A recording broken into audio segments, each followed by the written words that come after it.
I'm a technical person. I studied computer science in Vienna, Austria. And this is where part of this project, of this software actually originates from. But let me come to that. So it was DRBD, a part of it was started in 2000. Then in 2001, I founded a company called LINBIT. Then a major milestone for me and what I do is that DRBD got merged in the upstream Linux kernel. That happened in 2010. And the years since then, we have been maintaining it there and upgrading it as we have new versions and new features. In 2008 and 17, I split out a part of the business that was then later sold. And since 2018, we have a new component in the stack, and that's called LinStore. And we will come to that in a second. So before I talk about LinStore and DRBD, let me introduce or let me remind you of some of the storage functionalities we have on the Linux kernel and we use as building blocks. So for those of you who are familiar with Linux, you should know what that is. The LVM, the Linux Volume Management. So what does it do? So you have physical block devices on your Linux machine, right? Partition, whole hard disks, or SSDs. And you can add them to a volume group and then create logic volumes out of it. So these LVs can span multiple physical volumes or be tiny parts, whatever you need. The thing is, in the moment you create a LV, a logic volume, it gets completely allocated. It supports snapshots, but what you need to know with these snapshots is that they create a kind of a write amplification. So when you create the first snapshot and you write to your origin volume, you get 2 writes to your backend. If you create 2 snapshots, and you write to your origin, you will get 3 writes to your backend. So that doesn't scale, right? That doesn't scale. So here's all the text. I'm not going to read the text to you. Let's talk about concepts, right? So a few years later, ThinLV was added. And you see it's like an additional layer to the old LVM.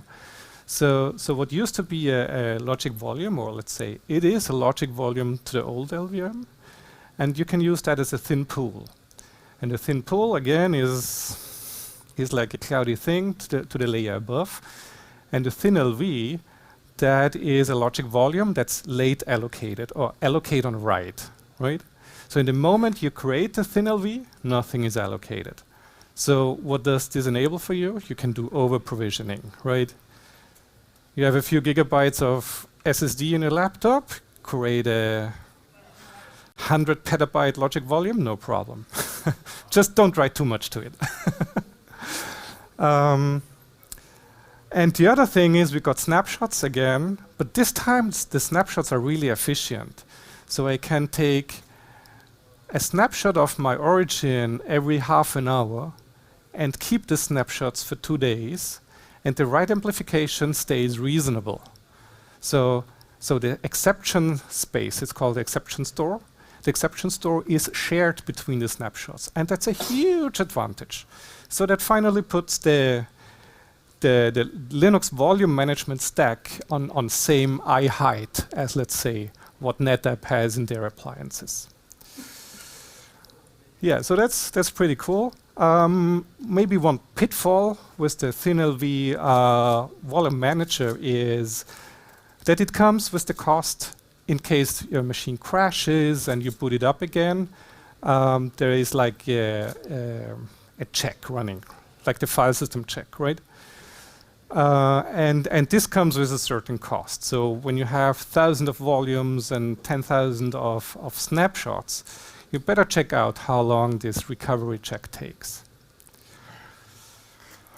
Okay, what else is in our arsenal of Linux tools? So the RAID code, that's pretty old. It actually predates the LVM world. So we had the original tool called MDADM. I hope most of you are familiar with it.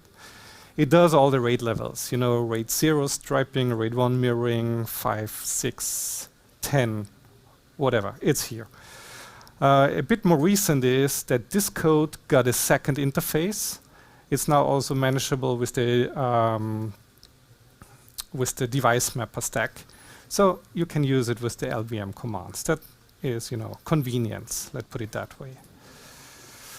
What else is there? There is, we can use SSDs as cache for rotating media. And there are actually, right now, there are actually 2 implementations on that in the upstream kernel. You know, out of 3, there are like, I think 5 or 6 implementations. I even have not put them on the slide. So these 2 are upstream. With every current Linux distribution, you have that on your box. You just need to install the tools to use it. So Bcache comes with its own tool, and dmcache again is integrated in the device mapper world. So so one day you will be able to use it using the LVM tool. So maybe this is already the case. So far I haven't told you anything new, right? The old Linux guys of you know that. But who knows about dedupe on Linux? 1, 2, 3. Okay. Okay, so not everybody. So finally I can tell you something new. So that was released by Red Hat with RHEL 7.5, and it's also in CentOS 7.5. Where does it come from? It was developed over 10 years by a company called Permabit, and these assets were acquired by Red Hat, and Red Hat made them open source. So now this code is on GitHub, and the Red Hat engineers have it on their roadmap to commit it, to merge it upstream, right? But this is a process that, you know, it takes longer than a night, sometimes a year too. So that's in the works, and it's industry high quality implementation of dedupe. And as long as Permabit was owning it, you know, it licensed it to various proprietary storage vendors. So no questions about the quality about it. What else is in our arsenal of Linux tools in the storage world? We have targets and initiators. And for the older standard, for iSCSI, we have like 4 implementations there. IET, ST, GT, SCT. Forget most of them. The one that's currently upstream, it's called LIO. So if you are on RHEL 7 or recent distributions, you would use LIO. And that speaks iSCSI, ISER, SRP, FC, FCOE, all that stuff. And on the backend side, block IO. So that means it can use any block device on Linux and present it to you as an iSCSI target. And then what's NVMe over fabrics? NVMe over fabrics, that's just the same idea. You have an initiator, you have a target. The only difference is it no longer talks SCSI commands, it sends NVMe commands. Wow. On the backend again, it does block IO. So you can export your USB key as an NVMe over fabrics target. It doesn't make sense, but it's possible. Yeah, and then there's Ubuntu, right? And Ubuntu goes their own way. With Ubuntu, you get CFS packaged or ZFS. ZFS comes from the Solaris background. It brings its own logic volume manager, CVOS. It brings its own thin provisioning. You just add a single option on the command line of the tools. It has RAID. RAID set is like RAID 5 with a clever optimizing of the block sizes. It has its own method of cache, of using SSDs for accelerating rotating media. And it has a file system, but I don't care about a file system. Maybe you do. The only thing CFS doesn't have is a target and initiator, right? Okay, now let's talk a little bit about DRBD. So this slide, I put this slide together in order to explain a pure storage crowd what DRBD is. My really important message is this is not how DRBD is implemented. This is just to give you the idea what it is. So on the left-hand side, you see this RAID 1 between a local block device and an initiator. And you will put your application top of this RAID 1, your file system, your application. So on the right-hand side, we have a target and a second copy. So in DRBD speak, we call the left-hand side primary, because this is where your app is running. And the other one is the secondary, okay? So what does it do? It can do consistency groups. What is that good for? So imagine you have two volumes of very different characteristics. Let's say the one volume is a RAID 5 of hard disks. The other volume is a RAID 10 of SSDs. So the one is big and slow, the other one slim and fast. And you put an application on top of it that uses both concurrently. Let's say it's an Oracle database, and you have the table space on slow and fat. You have the log space on slim and fast. If you replicate these two volumes, and the replication is, you know, at different point in times, in the moment your primary server fails, your whole replication is pointless because the database will not be able to recover from it. So what's important? Consistency groups. That means you replicate multiple volumes concurrently, right? If a write hits one volume first, it will hit the other on the replication, it will be first. So they cannot take over each other while they are replicated. So yes, sometimes it is essential to use a replication technology. DRBD is not a 2-node thing. You can have up to 32 replicas, if you like. Usually that's not what you want. Usually you have like 2 replicas. There are good reasons to have 3 replicas. Sometimes customers want 4 or 5 when we come to distant data centers, things like that. 32 is just the upper limit. Oh, and I need to mention that each of the replication links can be operated in synchronous or asynchronous mode, and you can switch that at runtime. Yeah. Then it can also operate in diskless mode. So then the primary means here you're using the block volume. Your application is running on top of it, right? But you don't need to have a local replica there. Now DRBD acts a little bit like an initiator. Just with the little difference, you can connect the initiator to multiple targets concurrently. So when it needs to read, it can, you know, read from here, read from there. It can balance the load. If it needs to write, well, it has to send it to both concurrently. Or let's say that's the better, it sends it to both concurrently. And the two are connected as well. So what is that good for? Just imagine the primary goes away. Boom.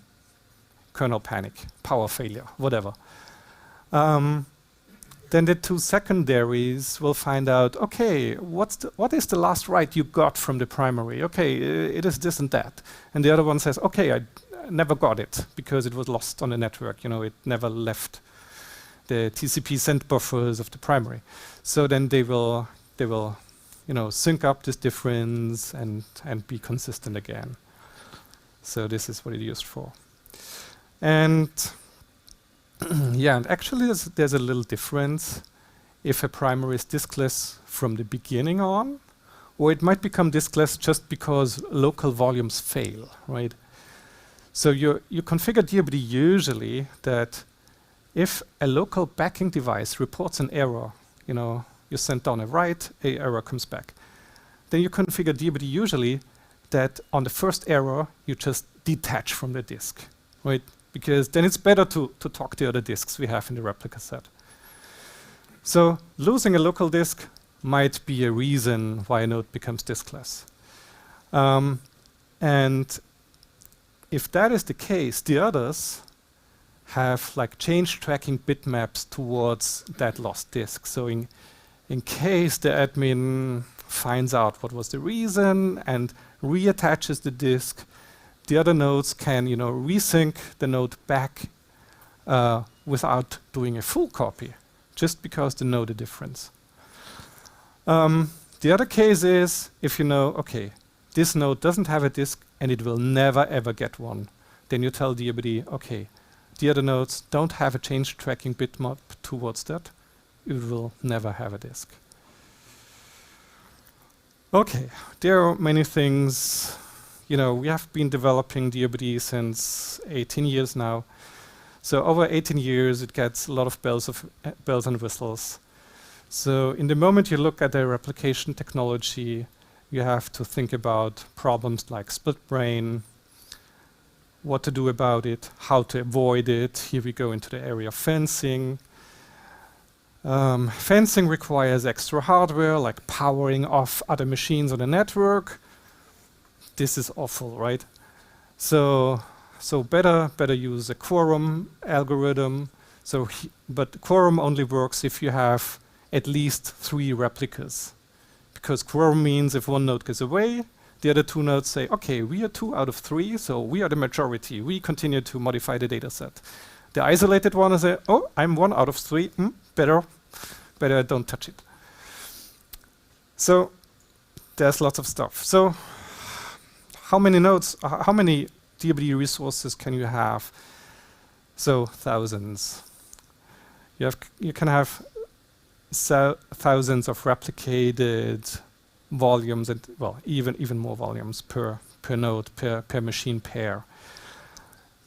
Usually you're operated in one side is primary, the other nodes are secondary. We also support dual primary, but we recommend to use it for live migration only. So why for live migration, right? So just imagine for a second you have the DRBD pair and you have a KVM virtual machine running on top of it, right? It accesses the backend storage. And then you tell KVM, okay, live migrate this VM to another host. Then what's happening on the other host, one of the first things KVM is doing, it's opening the backend device. And that promotes it to primary. So now it's primary on both sides concurrently. But it's actually not writing. It's just opening it, just making sure it can access the data. And then KVM, copies over all the memory pages, then finally it pauses the VM, then it starts the VM here, and then finally it closes the backend block device and DRBD can demote to secondary. So this is what dual primary is intended for, right? There's a question. Do we have a mic for the question or?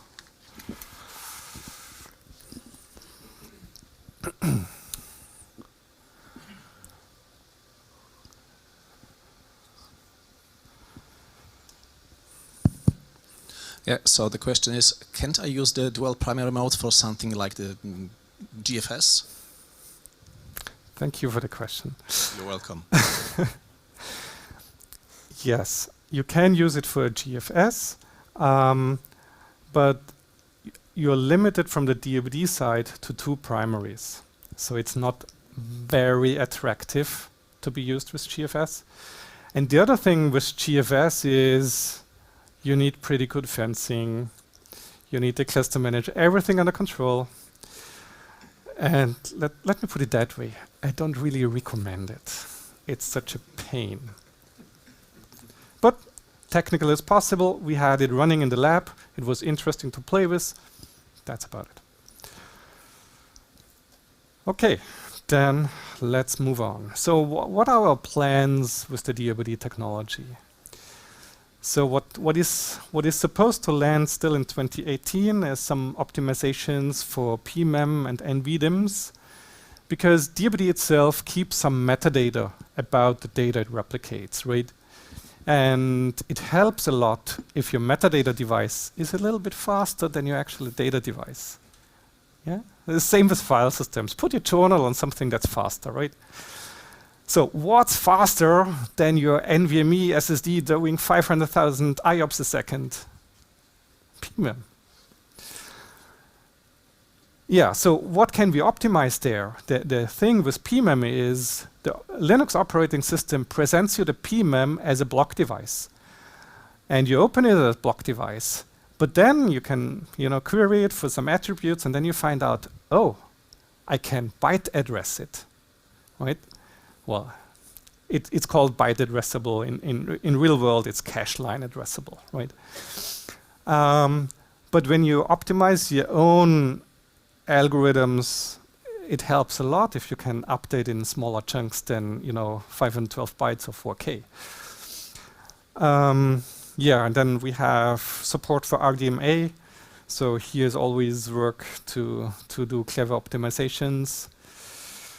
And yeah, and what we have on the roadmap for 2019 is right now DRBD is a pure replication technology. So every node always has a full copy. And 2019 we're going to merge some erasure coding work. So then it's a distributed RAID 5. That's a easy way to describe it. Okay, now let's come to LinStore. So far I was only talking about the ingredients, right? So all these ingredients living on Linux, they are compatible on the data plane. What I mean is you can create a Linux software RAID and use LVM on top of it and use DRBD on top of it. So you combine these things like plumbing, right? But the thing is, for each tool in your pipe, you need another tool to modify it, right? MD-ADM, LVM tools, DRBD-ADM. So for the administrator, it's a jungle. So they are not compatible on the control level. And here comes LinStore. With LinStore, the idea is we created a daemon that knows all these tools, and it provides you a single control plane, right? And it comes with a CLI tool, it comes with an API, and on top of the API, we are creating and have created connectors to, let's say, Kubernetes. So you can use all that as a storage class in Kubernetes. You define a policy in LinStore saying, this policy means I need a synchronous copy between data center 1 in Moscow, data center 2 in Moscow, and there should be an asynchronous copy of the same data in Vladivostok, right? Then you create another storage class, and the other storage class is called, no, not so important. And then, okay, store it once in data center 1 in Moscow. Yeah, so you define your policies in LinStore, and then you connect that to your consumers of your software-defined storage, right? And we have connectors for Kubernetes, OpenStack, OpenNebula, and there are more on the list coming later. So multi-tenant is possible, still a little bit in progress. Deployment architectures, that one is interesting. From the other well-known open source software-defined storage implementation, we are used that it consumes a lot of CPU and a lot of memory. So you probably don't want to co-locate your workload with your storage load, with the other system. With DRBD and LinStore, it just does replication. It's very efficient. So it becomes really attractive to co-locate your workload with the storage. That gives you multiple advantages. Because, suddenly reading doesn't touch your network. And with software-defined storage, your network will be the bottleneck.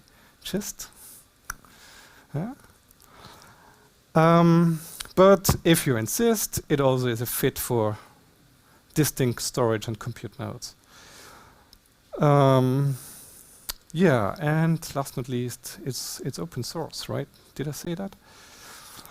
Okay, so here are little graphics to illustrate what I'm talking about. So let's say we have 3 hypervisor nodes. Yeah, I don't care if the orchestrator of the nodes is OpenStack, OpenNebula, Or if it's Kubernetes, right, then it would be a container, not a VM.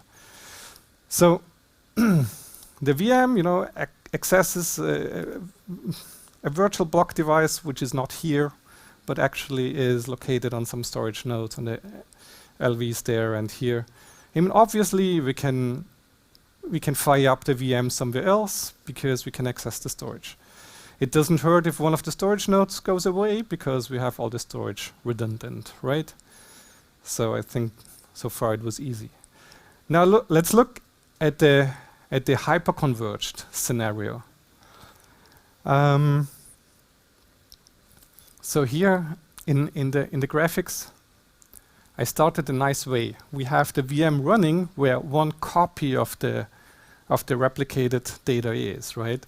So all the reads become local reads. Perfect. Only for writes we need to touch the network. Now, let's say the node 1 becomes loaded and the orchestrator decides, okay, we need to move one VM, right? Then suddenly the I/O path is no longer optimal. We need to, you know, send the reads to another machine. We need to send the writes to 2 other machines.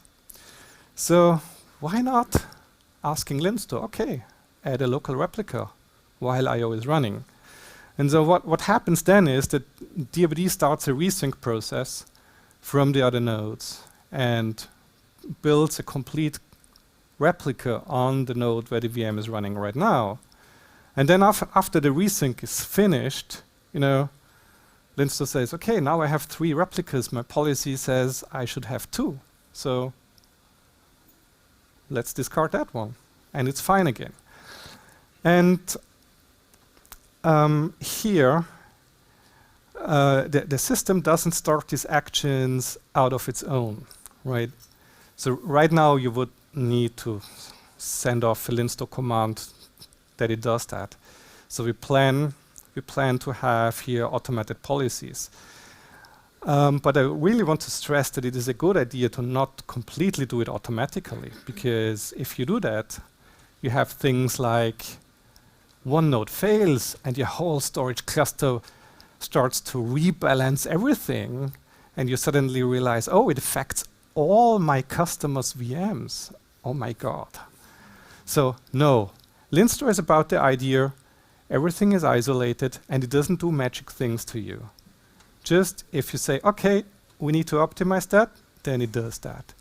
And it will not do multiple resyncs concurrently, just one after the other, so that I/O in the existing volumes continues to run. So now let's talk quickly about the software architecture of Linstore itself. So in the beginning, I was talking about all these data plane parts that are actually moving the data, right? And this is now the part where the control is moved. So in the center, we have the Linstore controller. This is one process running per cluster. It's like the central entity, and it reaches out to the satellites. A satellite is the node agent. It runs on every node being part of the cluster, on every storage node, on every compute node. The satellite is completely stateless. So you install the package, yum install Linstore satellite, done. Don't touch it. No config, nothing. The controller, that's not stateless. That has a embedded SQL database where it stores everything, where it stores where its satellites are, which volumes it has, everything, right?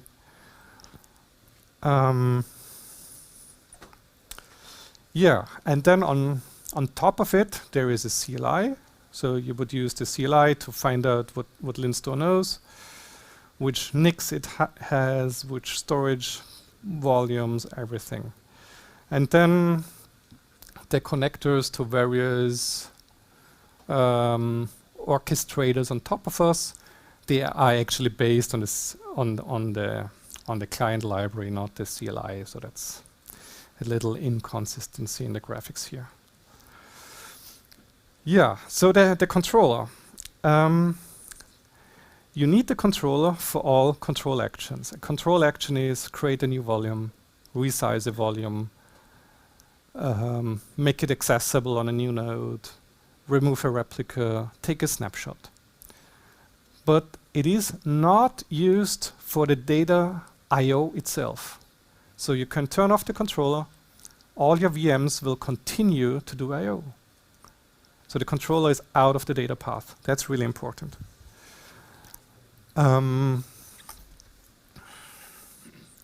Yeah, so that means you can restart the controller while your cluster is running. You can upgrade the controller while your cluster is running. But in a way, you want to have the controller HA, right? Because if it's gone away, no new volumes. So what we want to do, and we already have documented it with a few hypervisors, that we deploy the controller in a VM running on the Openstack cluster, or running on the OpenNebula cluster, or running as a container in your Kubernetes setup. So we don't want to give you the burden to learn another thing to keep your controller highly available. Just use what you have, right? And it can run in a container. It's all fine. All it does, it does a few TCP connections out to the satellites. Why not into a container? Yeah, what else is there to know about the controller? Well, it comes, as we do it, it comes with an embedded SQL database. You can retarget it to an external SQL database, MariaDB, Postgres, if you really like. From the scaling side, we built LinStore for endless scalability. So far we just have installations like 40, 50 nodes. So if there's someone in the audience saying, I have a cluster of 1,000 nodes, can you test it there? I'm waiting. So we think it scales to thousands of nodes, but that needs to be proven, right? Yeah, and I'm talking about software-defined storage, right? So I think in the past the term software-defined storage was somehow connected to software-defined storage means it's slow. Yeah, the DRBD part, that's really optimized for block I/O, right? So if you have the right NVMe SSDs in your server and you happen to not have the cheapest Xeons in there, you can see read IOPS in the area of 400,000 in a single volume. And over multiple volumes, you know, when you look at performance evaluation of SDS systems, usually they evaluate what is the aggregated I/O in 100 volumes concurrently, right? So I have seen here numbers like, 4 million on a 4-node cluster, like 7 million on a 6-node cluster. It depends on the hardware, right? It depends on the SSDs. It depends on the network, right? Don't expect 10 million IOPS if you have a 25 gigabit Ethernet network. Then you need InfiniBand 100 gigs or Rocky 100 gigs, whatever.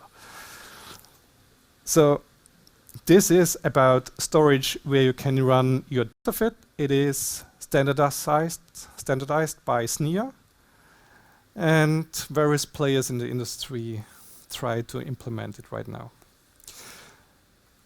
So that's already merged, so it's actually no longer roadmap, sorry for that. Support for multiple sites and DRBD proxy. For that I need to explain DRBD proxy is just an add-on technology. It's like a WAN optimizer for the DRBD protocol. So for the Moscow Vladivostok example, you would have DRBD proxy in the picture. So LinStore also configures that, and this is not going to merge in December. It was merged in October. So my slide is wrong. Sorry for that. October 2018. Northbound drivers, what's that? That's the drivers we planned into the other open source components to talk to LinStore, right? So Kubernetes is finished. So here we have a Flex plugin and external provisioner. You know, everything in Kubernetes has strange names. OpenStack, we have a Cinder driver. It's scheduled to be merged with the Steiner release. You can use it with other releases if you simply take the file, right? The OpenNebula driver is usable as we speak. The Proxmox driver is ready. The Xen server driver is still in development, so that's not yet available. And yeah, hope there come more. Okay, who is using the stuff? So there are several smaller companies, many of them located in Austria or Germany. I thought, well, I'm speaking Moscow. They don't know these names, right? So there's one bigger name out there, and they gave us this quote. And other than that, don't ask me questions. You can ask me any question about LinStore, but not about the blue logo.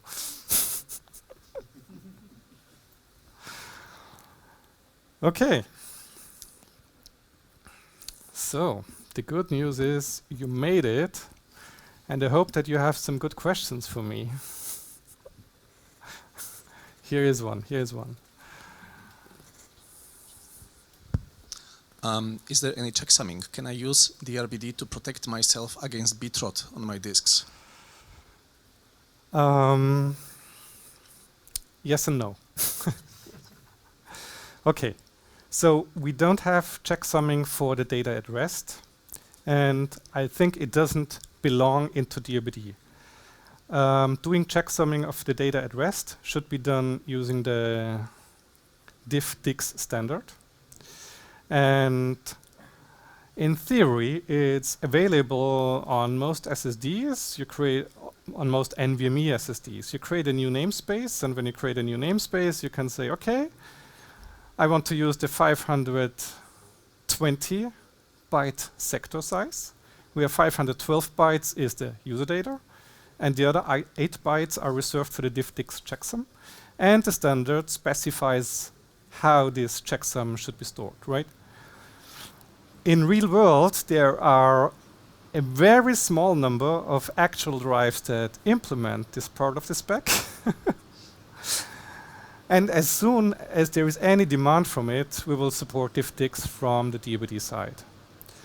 What we already have on the DRBD side is that we can protect your data at flight, because what happens in real world, you know, TCP/IP offloading, all that shit. The TCP checksum you have is just there to protect your data while it's on the cable. But most corruption happens when the driver does something wrong with the DMA setup, right? so the TCP checksumming is offloaded to the card, and it's perfect for the corrupted data. So in order to demonstrate customers that it's not DRBD scrambling the data, it's the driver of the NIC scrambling the data, we have implemented software checksumming for the data on the wire. So that's there. It's recommended not to be turned on in production because it burns CPU like hell. But it's recommended to be turned off if you look for the source of your corruption. So diffdix will come one day, yes. How do you spell it? DIF/DIX. Okay, thank you. Just Google it. Thank you. You're welcome.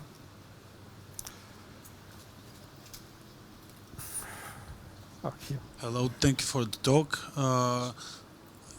You mentioned erasure coding, that it is coming to DRBD. One more thing, what about compression, or you think that it's pointless in case you're using erasure coding and replication and data recovery and things like that? Yeah, so far we support compression with the DRBD proxy add-on. So only for the, let's say, long distance replication. We don't do compression for data at rest, right? I don't mean about the compression in transit of the data, but compression when data is stored on disk.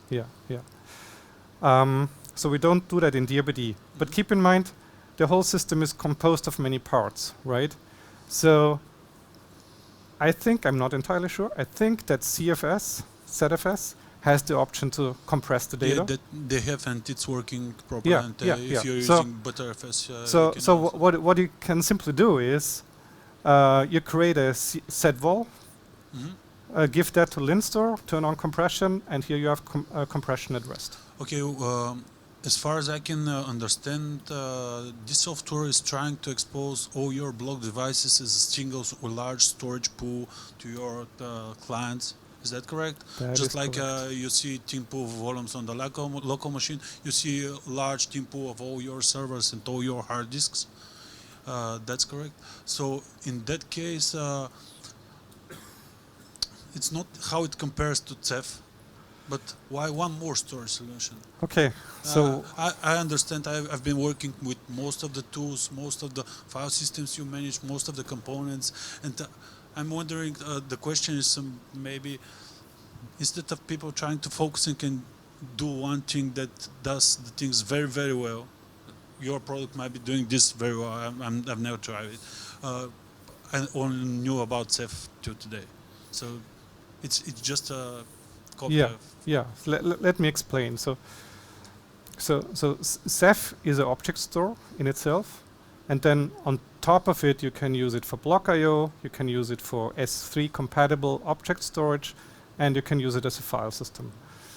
And you know, it's not optimized for any of those cases, but the beauty of Ceph is to do all of them, right?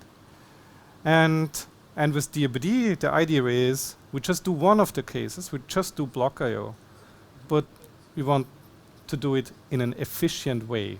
That's the key. So try to get 500,000 IOPS in a single volume on Ceph. You will fail miserably. And last question. Go ahead. So if a single chunk, for example, if I have 1 terabyte of data that's spread across multiple disks, I guess it fetches all the data in parallel from all the disks. For example, if I try to read ahead. Yeah. Okay, got it. Thank you. You're welcome.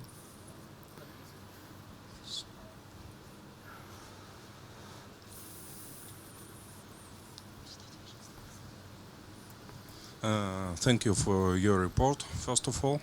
And what about encryption? Encryption between nodes in DRBD?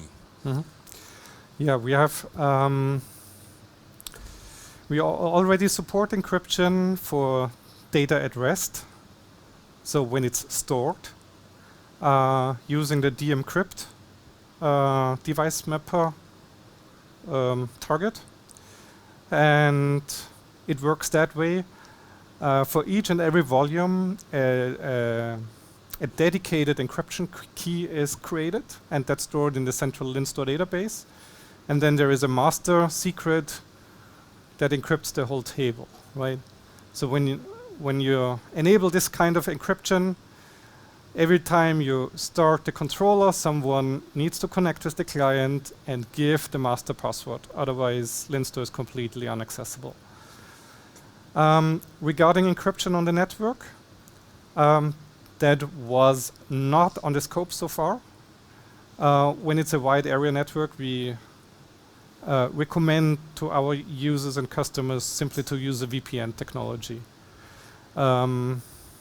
If a customer comes around and this is the main issue, then, well, let's talk about it. We are a small organization. Thank you. You're welcome.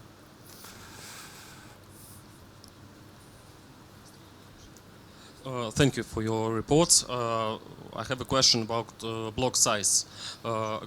As long as you provide block I/O, how is it a static block size or somehow calculated? Thank you. I think that relates a lot to how block I/O works on Linux. And since kernel 2.4, block devices no longer have predefined, well, block sizes towards the page cache. There's a hard block size. So DRBD is a native Linux block device and does everything Linux block devices can do. So what means that in real world, I/O requests from the upper layers can be between the smallest is 512 bytes, if the backing device is a 512 byte sector size. If the backing device is 4K sector size, the smallest is 4K, and it can be up to 1 megabyte. That's how the limits in Linux are, and DRBD supports all that. And when it comes to discard commands, you know, freeing storage on SSDs, there I think there you can do pretty large discards up to, I think, up to gigabytes. Here DRBD has a limitation. We only allow, I think, 128 megabytes in a single discard command, but you will never see this limitation because the kernel splits the discard requests in smaller requests by itself. Yeah. So the only thing how you would notice it, right? If you do a discard on a whole block device that is super huge, and then you monitor the traffic on the network, and you will see, okay, for every 128 megabytes, there is a discard command sent. So since the file systems are extent-based, right, there is no predefined block size anymore. One more question. What if I run DRBD over two servers which have different block size? Will this work fine? Yes. That's a real question. I really have this problem. Yeah. You will get presented the bigger block size. Yeah, because, you know, let's think through it. We have one disk 512 byte sector, 4K sector, right? Now we have the virtual DRBD device on top of it. If we get a 512 byte write, what do we do with it? We can write it here, but that gives an I/O error, right? And I don't want to implement the logic of, okay, let's do a read, copy, write. No. Out of that business, right? So we simply say the upper layers, okay, minimum I/O size 4K. We can do that here, and we can do that there, because here it's 8 of the smaller sectors.